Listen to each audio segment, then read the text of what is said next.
Donc pour le prochain, on quitte le nord, que ce soit Istrie ou Slavonie, et on part dans le sud, on va prendre un petit peu de chaleur, du soleil. On part en région de la Dalmatie, plus précisément Dalmatie centrale, et en direction d'une île qui est l'île de Brač. C'est cette île que vous avez ici. Voilà. Ici, vous avez l'île de Hvar. On y reviendra après pour les rouges. Et dernière île, Korčula, dont parlait mon père lors de la présentation de la Croatie. Donc, un dernier blanc pour la découverte des blancs de Croatie. Celui-ci, donc provenant du sud de Croatie. Donc, région avec un climat, culture et terroir bien sûr complètement encore différent. Juste une petite image ici de présentation. On est sur un climat complètement là pour le coup méditerranéen. Vous êtes sur un vignoble en bord de mer. Donc n'hésitez pas en plus. C'est une superbe région à visiter, aussi bien pour les vins, pour la nourriture et pour la mer. Donc, troisième vin, on est, pour se reconcentrer sur les vins, on est sur la cuvée, donc le domaine Stina Vino. On va expliquer un petit peu après le nom du domaine et pourquoi cette étiquette assez particulière. Donc, cette étiquette toute blanche, c'est l'étiquette officielle de la cuvée et notamment de toute la gamme. Donc, le cépage, c'est un 100% Pochip. C'est simple, celui-ci, comme prononciation. Et vous avez donc pour celui-ci un élevage sur lit en barrique. Voilà. Mais après, inox. Oui. Carrément inox. Cépage Pochip, c'est un bijou de Croatie que je tiens beaucoup. C'est le premier blanc que j'ai entré. Vous êtes sur un vignoble, vous le voyez ici, ça c'est les nouveaux vignobles que nous avons refaits, mais pour les rouges. On va vous montrer après les vignobles de blanc. Ici c'est que des rouges. Ça descend de 600 mètres jusqu'à la mer. Pochip, le berceau du Pochip, c'est Korčula. Aujourd'hui, on la plante sous les Hvar, sous les Brač.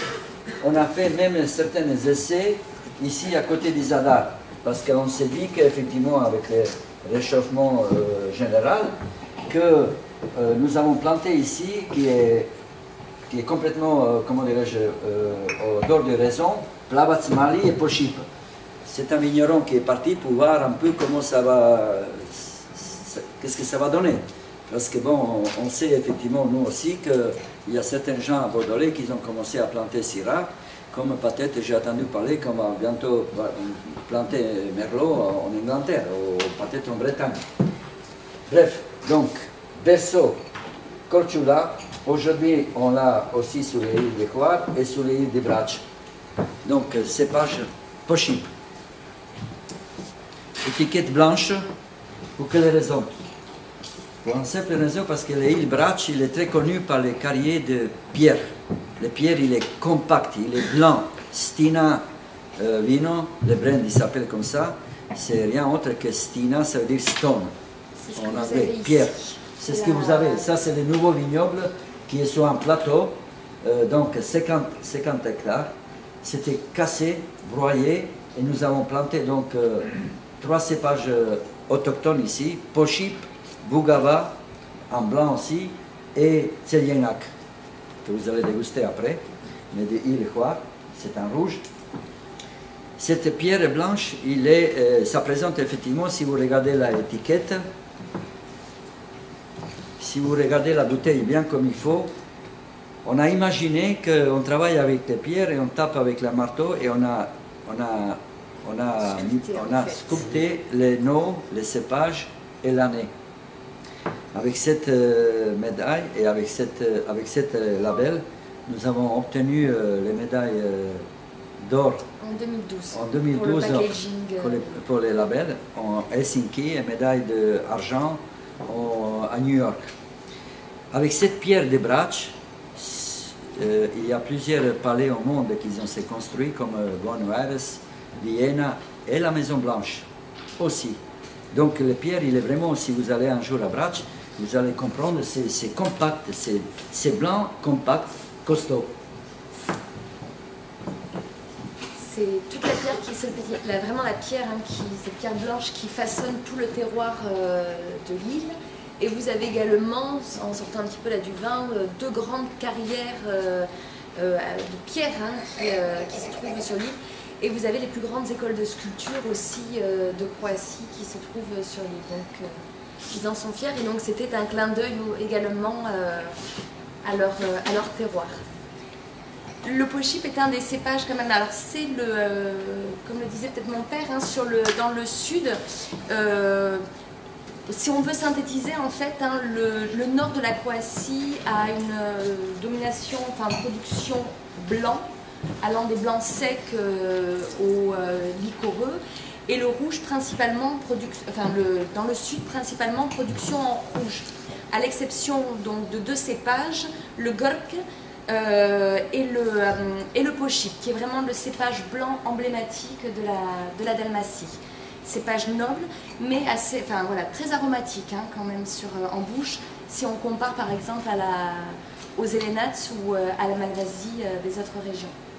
En fait, ça c'est donc la cave, donc c'était cave coopérative dans le temps. Une des plus anciennes, 1903, comme vous voyez marqué là sur la photo. Aujourd'hui, c'est le nouveau chai de chez Stinalino. Vous le reverrez tout à l'heure parce que comme on présente d'autres vins de ce domaine, j'ai mis d'autres photos visuelles pour que vous voyez un petit peu visualiser la partie réception, la partie chai, vinification. Donc là vous avez l'entrée et voici une photo typique de l'été dernier. Donc vous venez déguster les vins de chez Stina et puis vous pouvez vous installer les pieds dans l'eau. Voilà.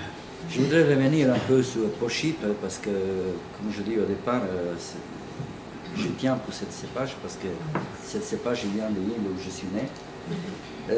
Mon grand-père il faisait aussi et on n'avait pas le droit de le boire, c'était pour le vendre. Donc je sais que ma mère m'a raconté toujours que quand il y avait les copines, elle partait là-bas et il pompait un petit peu pour passer avec les copines et tout.